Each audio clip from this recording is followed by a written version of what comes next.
Excuse me, there's a question. Hassan, we corresponded over the 7 years you were in prison. I have a question about what triggered your interest really in this movement of reforming the whole prison system in the US? Because I remember sometimes you would mention to me I read something about it, but I never got a chance to ask you in person. What was it really that made you decide this can't go on and we need to do something special? And whether that gave you a hope that when you come out, you have something really tangible to tackle? Well, as usual, Hala, you asked the most important and the most profound question.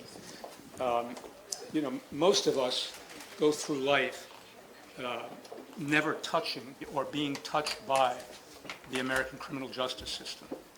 The fact of the matter is that it affects far too many people, as I mentioned. We're 5% of the world's population, but we have 25% of the world's inmates.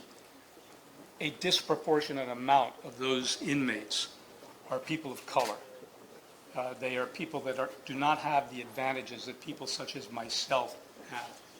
So one of the things that prison presented me with as an opportunity was to be in touch with people that I never was in touch with during the preceding 60 years of my life. Unless somebody has gone into the U.S. military and had relations with minorities such as the blacks and the Hispanics, the number of people that you would see in Landon School or Harvard University or Park Avenue or the boardrooms of New York or in the political circles that you operated in were very few. When I was in prison, I'm living cheek to jowl with these people. And what I came to realize is that their hopes and aspirations were no different than the hopes of aspirations of everybody in this room. And as they say, there but for the grace of God goeth I. I knew that I had opportunities and would find a way to land that would be in a better place than the people that were in with me.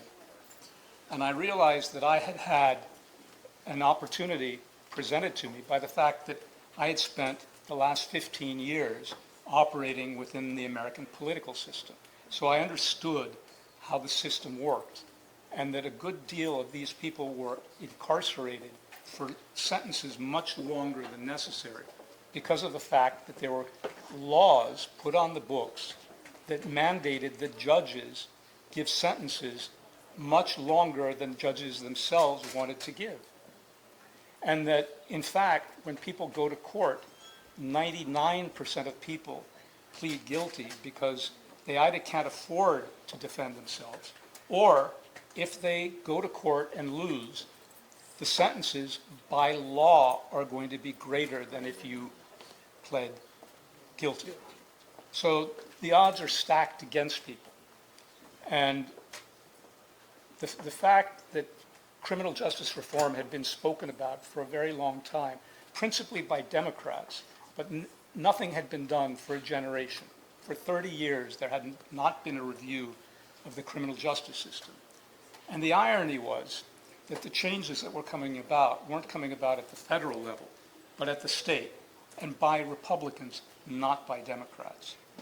And under Trump, ironically, for a very personal reason, Trump took interest in criminal justice reform. Why? Because his son-in-law, Jared Kushner's father, had been imprisoned. And Jared Kushner went to prison to see his father every weekend. And he came away with that experience realizing that this needs to be changed. And credit where credit is due. Kushner single-handedly pushed through what was called the First Step Act, which helped me go home earlier, allowed me not to have to go to a halfway house, which in many respects is worse than the prison itself, so that I could go home. And in this case, fortunately for me, I had a jailhouse romance, as you heard about, with Nazie, thanks to Russell Marsh back there allowing us to kiss and hug in the, outside of the... Morad. And Morad, who actually was the person responsible for coming to Cumberland. I have to tell this story because Nazie always makes me tell this story. Again, part of the criminal justice system is when you get sentenced, the judge really only knows what you have done on the basis of the indictment and your sentencing memorandum that the prosecutors provide. So there's nothing there to tell your side of the story. So that is provided by letters that are written by many of the people in this room that did that. You included, Nazie included, and 200 other people. The judge read one letter into the record at my sentencing. It was Nazie's letter.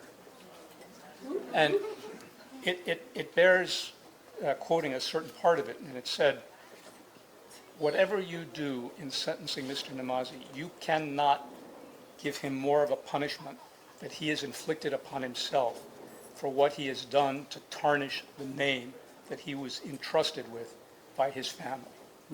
And the judge took that to heart and took it into account when he made his sentence. Now, go forward 8 years. I'm in Cumberland, Maryland, and Morad Bourban, who's here tonight, who is the political director of IAPAC, whose father and mother were friends of mine, and whose grandfather was a friend of my father's and myself, came to visit me. And in the course of the conversation, I said, "Who's still on the board of IAPAC?" And he ran through all of these names, one of which was Nazie, who I put on the board when we had only men and only people from the East Coast and the West Coast. And I said, "You know what? She wrote this beautiful letter for me. She wrote this beautiful letter for me 8 years ago, and I never thanked her. So give me her address, and I will write her." And I wrote her a letter. She wrote me back. We corresponded by what I call snail mail. And she then asked me, "Do you have an email address?" I said, "Yes." It's a prison email. And then she said, "Do you have a telephone?" I said, "You can't call me, but I can call you if you accept the calls." And she said, "Can I come and visit you?" And one thing led to another, and when I came out, I went to live with her. Wow. And, several years later, we married. Here we are, and this is the epitome of a jailhouse romance. And, as Nazie said, it is chapter 4 of what I had called a life in 3 parts. And in truth, it is the best part of my life.